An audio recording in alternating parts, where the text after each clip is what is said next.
In the Mahabharata, we meet a king who is so incredibly righteous that he's known as the man without enemies. So what happens when this very picture of peace gets an ambition that, well, can only be achieved through total world domination? That's the huge paradox we're diving into today, the ambition of King Yudhisthira and his quest for the legendary Rajasuya sacrifice. And really that's the heart of the story, isn't it? How does a king who's famous for his virtue and his peaceful nature even start to think about a ritual that requires him to conquer the entire world? It's a really fascinating dilemma. So, let's set the scene. All right, so first, let's meet our main guy, King Yudhisthira. He rules over this amazing, prosperous kingdom called Indraprastha. And this isn't just any old kingdom. It's a place where the people are deeply pious, they have everything they could possibly want, and the ruling family, the Pandavas, treat them like their own children. Yudhisthira himself is seen as even more than a father to his people. Yeah, his rule is so just, so compassionate that literally no one has any hostile feelings toward him. That's how he gets the name Ajatasattu, which means one without an enemy. His whole kingdom is blessed by the gods, no disasters, no disease. He is the absolute picture of a perfect, peaceful king. But even in this basically perfect situation, a much bigger ambition starts to grow in Yudhisthira's mind. It gets sparked by something the great sage Narada says to him, and he begins to seriously think about performing the Rajasuya sacrifice, a ritual so massive it would make him the emperor of the entire world. But this Rajasuya thing, it is no simple ceremony. The requirements are just staggering. You need unbelievable wealth, you need undisputed power over every other king, and you need every single monarch on earth to basically agree to it.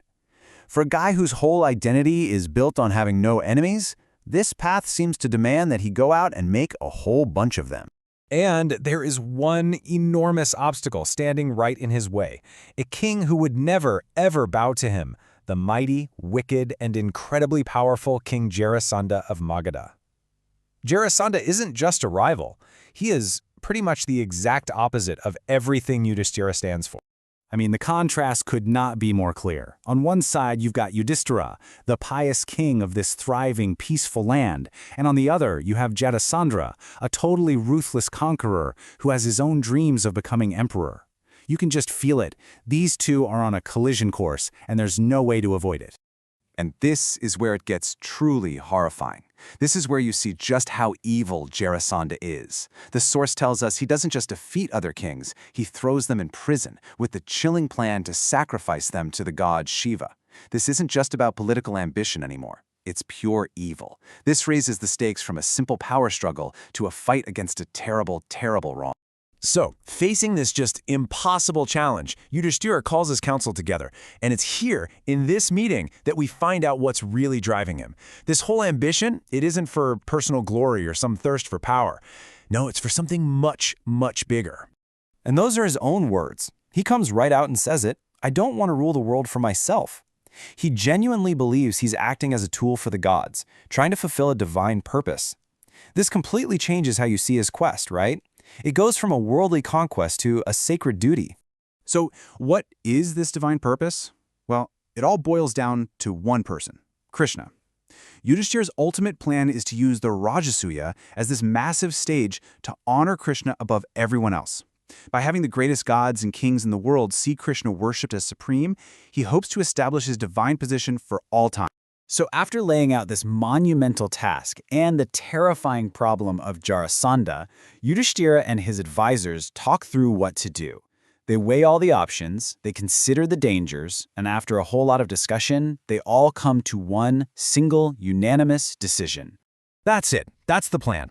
They realize the only way forward, the only possible hope for defeating the undefeatable Jarasandha and achieving this incredible divine purpose is to go ask Krishna for advice. They believe his counsel will be infallible, so the fate of the world and this grand ambition, it all now rests on what Krishna is going to say. And that leaves us with a really deep question to think about. Yudhisthira is a good man, right? A man without enemies who is now seriously considering war and conquest. So, if your goal is to serve a higher divine purpose, does that make the means okay? It's a moral tangle that sits right at the very heart of this incredible story. So, if you found this deep dive into Dharma and ambition interesting, Please do us a favor and hit that like button and share it. And for more explainers that get into complex stories just like this one, make sure you subscribe to the channel. Thanks so much for watching.